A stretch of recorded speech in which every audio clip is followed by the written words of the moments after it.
Welcome back to episode 10 of On the Journey with me, your host, John Paul Dombrowski, where I talk about my journey. I talk about the things that are interesting to me. Psychology, spirituality, hurts, healings, excitements, disappointments. Man, and maybe that's a good place to start with, is disappointments. I have come to embrace the experiences of disappointment with a kind of love, and that sounds kind of weird. There's parts of me that absolutely hate being disappointed, and I think a huge part of my life has been working really hard so that I can guarantee that I don't get disappointed. So a lot of my life has been trying to outwork disappointment, and yet so many of those things that I worked really, really hard at, in the end, I ended up disappointed in.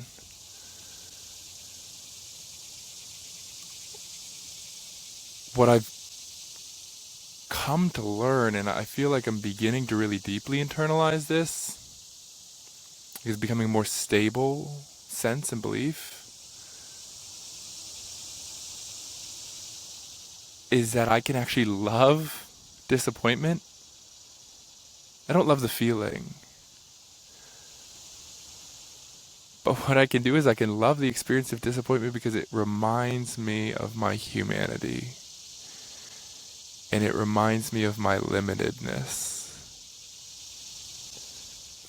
And limitedness, I find, actually draws out tenderness.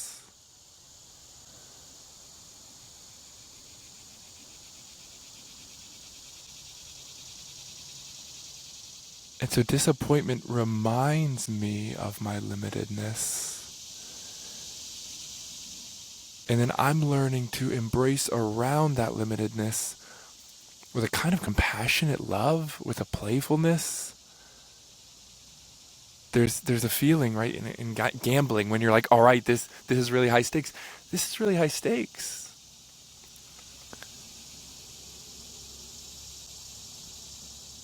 And so I've come to see disappointment as a passing experience.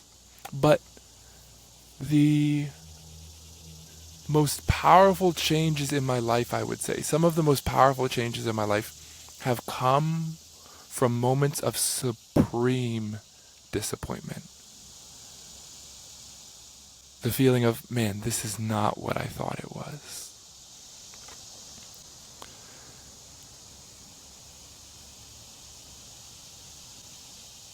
I'm not sure if I've told this story already, but I'll tell it again. It's such an important moment in my life.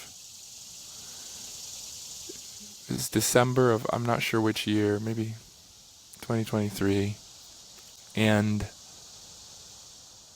I was working really hard. My goal at that point was to become a psychologist. I wanted to get my PhD. I'd already had my master's in counseling. I was already working as a counselor for like a couple of years, but I wanted to get a psychologist. I wanted to be Dr. Dombrowski. And what I wanted to study was global mental health. So I wanted to commit my life's work to developing programs and research into how we can effectively aid humanitarian workers in local places who are experiencing humanitarian crisis, how we can do what's called task shifting, which is teach them specialization in skills. Essentially, it's like, how can I teach people in these areas that are hurt how to provide therapy and counseling for everybody? But these people aren't like therapists. They don't have formal training. So task shifting is all about, okay, in areas where there is not specialty care, how can we equip non-specialists with appropriate specialized resources? So one of these forms is group therapy and group interpersonal psychotherapy. But so my goal at that point was I wanted to go to Colombia. They have a global mental health program that specializes in providing the type of therapy that I provide and doing this task shifting model where they research, they travel all over. Dr. Helen Verdelli, and they travel all over the world providing trainings when environmental disasters, when humanitarian crises happen, to support the local community. I just think that's like the coolest thing ever. So what was I doing? I was already working 2 jobs. So I had to study for the GRE. I was waking up at 3:30 in the morning. I was studying for a couple hours. Then I would do my morning routine. Then I would go to work for one job for a couple hours. Then I would see clients in the afternoon from like 11 till 6. Then I would come home. I would eat. I would get into bed and I would do the whole thing over again. And I believed so strongly. I said, this is my mission. This is my goal in life. I believed it was I felt like I was being called by God into that. It felt like this was a season that I just had to sacrifice, that I just had to push through. And then one day,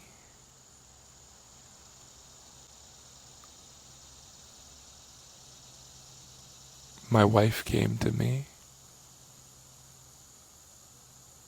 and she told me that we were pregnant. She told me we were going to have a baby. And I feel so warm and tender towards that moment right now. But when I heard that news, my first thought was, oh no. My second thought was, oh shit. My third thought was, I can't handle this. And it wasn't about the fear of being a parent. It wasn't about being intimidated by that. It was the feeling of, I'm so overwhelmed. I can't handle one more thing on my plate.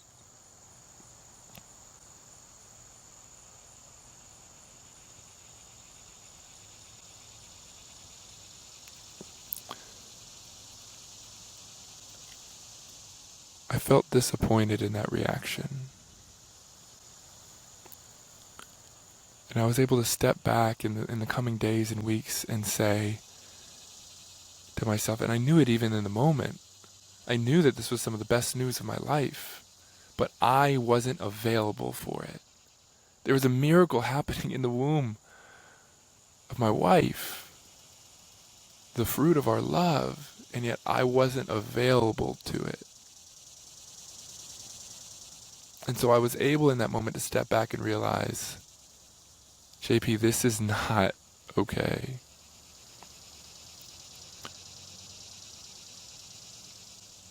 There's a misalignment in here.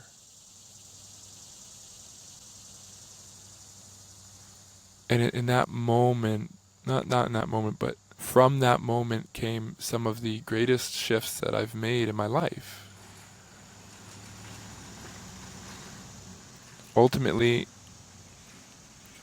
I decided like, hey, I need to slow down. I need to step back. I need to be available. Not every season can be one of these seasons of grind.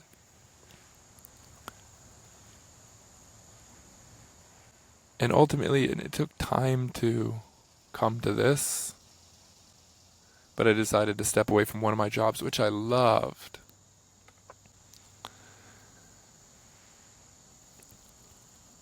And then actually in the next year, I decided, you know what? I'm going to let go of this dream to get my PhD.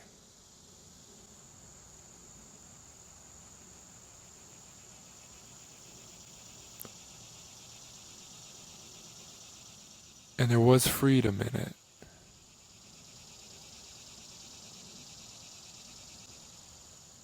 Because what I realized is how much I just wanted to be Dr. Dombrowski, like my dad. To have a doctor in front of my name. To feel respected. I realized how much I wanted to do big things in the world.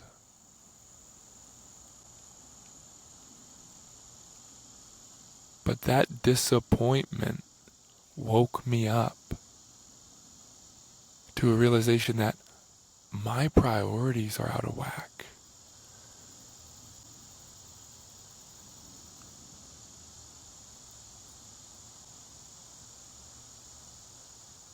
Disappointment, if we allow it, can bring growth that we never would have expected. Because what disappointment is it's a loss of a known that we want. But what it opens us up to, by removing the known that we want, it actually puts us in this liminal space to consider many unknowns that we don't even know. That's what makes them unknowns, I guess. And so even likewise, in my career, I've recently experienced some big disappointments, just moments of like, oh man, I was working really hard. I was working really, really hard for something. And it didn't turn out the way that I thought it was going to. And this is one of the reasons, right? Christ says, don't toil to store up treasures which you can have here on earth. Toil for the treasures in heaven that will never go away.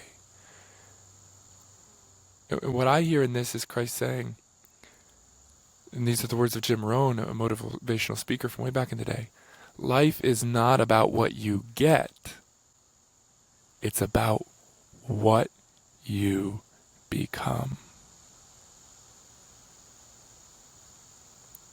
I wish I had it memorized by heart, but I don't right now, but I'll give it my best. This poem by Rudyard Kipling called If. And there's a line in it which he says, if you can take the heap of all your winnings and risk it all in one hand of pitch and toss, and lose it,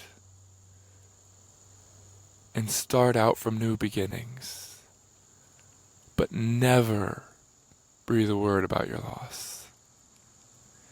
If you can meet with triumph and disaster, and treat both those imposters just the same. He goes on and says, then yours is the world and everything that's in it. And once more, you'll be a man, my son. And it's much longer than that. I'll find it and read it. Well, I have it, but it's on my phone, and I'm recording on my phone.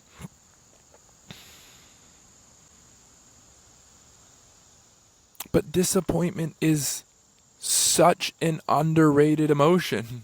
And on top of that, I think it's one of the emotions that culturally we really, really dismiss. But disappointment is the prefigurement of grief. And grief is coming for all of us. Because the one thing that we can guarantee from every one of our lives is that we will die. And it's not until we confront this mortality that we can live fully. Our death makes accomplishment so obviously foolish in the grand scheme of things. I heard this thing the other day, and a guy was talking about how he saw this post, and the post said something like, we believe that we have to do something to be worthwhile. But there's many cultures, Native American, indigenous cultures all around the world, that believe that you don't have to do anything. Humans are just a part of this whole beautiful creation, just like a flower. Flower doesn't have to do anything. It's here, just like the mountain. The mountain doesn't have to do anything. The trees, they don't have to do anything. Your value doesn't come from what you do. It comes from who you are. And we want to become the type of people who can live out of a remembrance of that wisdom. Because it's so seductive to get caught up in the trap of achieving. This is our safety mechanism. But disappointment so often gets dismissed, it gets cut off. Say, oh, don't worry, look on the bright side. Hey, it's actually okay. Hey, it's not that big of a deal. Well, be grateful. Be grateful for what you have. Other people don't have that. No. We can both say, you're disappointed. You're disappointed that, I could say to my son, you're disappointed that you can't have a popsicle right now. You're disappointed that you can't have this toy. I'm disappointed that life's not easier sometimes. Yeah.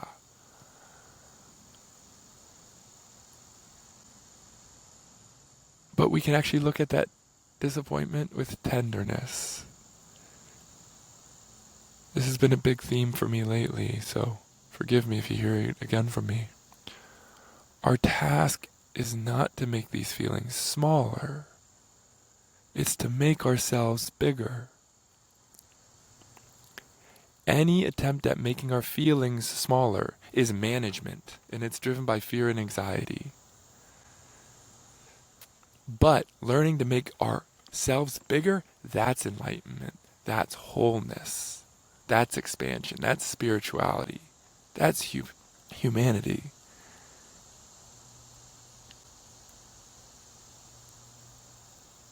We don't have to make the pain smaller. We can become bigger. So we don't have to flee from disappointments. We don't have to run. We can actually look at these moments of disappointment and turn with tenderness and say, I know, buddy, you wanted it so bad. You wanted this to work out so bad. It felt so right. Things seemed so good. And it didn't work out. It's confusing, it's hard, it's painful, but it is the way things are right now. The way things are right now is disappointing. But I can be with you in that disappointment. And we can make space for the disappointment. You don't have to be alone with the disappointment, and you don't have to cut off from it. We can just say, hey, come on in, disappointment. The water's great. There's so much compassion for you here. There's so much space for you here. Disappointment's welcome. We don't have to shut it out anymore. That, my friends, is freedom and fullness of life.